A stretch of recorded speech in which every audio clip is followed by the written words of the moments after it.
Hello friends, welcome back to our YouTube channel Mahi classes. आज हम लोग देखने वाले हैं प्रिंसिपल ऑफ सुपरपोजिशन। आखिर ये होता क्या है प्रिंसिपल ऑफ सुपरपोजिशन, इसका मतलब क्या होता है। और ये क्लास 12th की फिजिक्स में आया हुआ टॉपिक है, तो इससे क्वेश्चंस बहुत इंपॉर्टेंट बन जाते हैं। जैसे मान लेते हैं कोई चार्ज है क्यू नाम का, बहुत बड़का चार्ज है और ये घिरा हुआ है डिफरेंट चार्जेस से। मान लेते Q1, Q2, Q3, Q4, Q5, Q6, Q7, Q8, ऐसे डिफरेंट चार्जेस हैं। अब भैया कूलम्स ने बताया था कि दो चार्जेस, पॉइंट चार्जेस आपस में अट्रैक्टिव या रिपल्सिव फोर्स लगाते हैं, है ना। तो भैया यहाँ पर भी एक चार्ज लग रहा होगा, Q1 और Q2 के बीच में एक फोर्स बनना होगा जिसको F1 बोल दे सकते हैं। अगर इनकी बात करें तो इनमें भी एक फोर्स बनना होगा जिसको F2 कह सकते हैं। इस पे भी एक फोर्स बनना होगा जिसको F3 कहते हैं, और इसमें भी एक फोर्स बनना होगा जिसको F4 बोलते हैं। इस पर बनना होगा F5, इस पर बनना होगा F6, इस पर बनना होगा F7 और इस पर बनना होगा F8। तो डिफरेंट फोर्सेस बनने होंगे।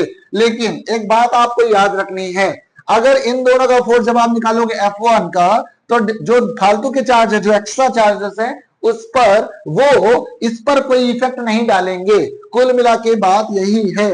ये जब आप ये फोर्स निकाल रहे होगे तो ये वो तीन जाम, ये सब फोर्स, ये सब चार्जेस इस पर कोई भी इफेक्ट नहीं डालेंगे। अगर आपको नेट फोर्स निकालना है बड़े वाले चार्ज पे, तो एफ नेट अगर निकालना है तो सबका चार्ज जोड़ दो। कौन सा? सबका फोर्स जोड़ दो। F1 की वजह से, F2 की वजह से, F3 की वजह से, F4, जितने भी चार्जेस हैं उन सबका अगर आप सम कर दोगे, वेक्टर सम करना है। कौन सा सम? Vector sum. तो आपको एफ नेट चार्ज मिल जाएगा। चलो ये बात तो रही इजी, ये बात तो रही इजी। चलो हमें समझ में आ गई, आपने दो डेफिनेशन बताई।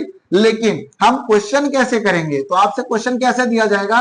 बोला जाएगा 5 माइक्रो कूलम का चार्ज एक पॉइंट पे रखा है, दूसरे पॉइंट पे रखा है माइनस का 3 माइक्रो कूलम, और चौथे पॉइंट पे रखा है प्लस का 8 माइक्रो कूलम, है ना। ये पॉइंट्स रखे हैं ऐसे ऐसे। तो आपसे बोलेगा नेट चार्ज निकालो ए पॉइंट पे, नेट चार्ज निकालो ए पॉइंट पे। ऐसे बनेंगे प्रिंसिपल ऑफ सुपरपोजिशन से क्वेश्चन। अब ये बात आपको समझनी है, माइनस प्लस क्या करता है? अट्रैक्ट। तो ये जो है ना फोर्स अंदर की तरफ काम करेगा, इसको लिख देते हैं F1। अगर इसकी वजह से इस पर पता करोगे तो माइनस प्लस प्लस क्या होता है? रिपल करता है, तो बाहर की तरफ फेंकेगा, तो ये हो जाएगा F2। अब देखो, इसने इस पर फोर्स लगा लिया, इसने इस पर फोर्स लगा दिया, आपको F नेट निकालना है, रिजल्टेंट। रिजल्टेंट निकालने का फॉर्मूला आपको पता है क्या होता है?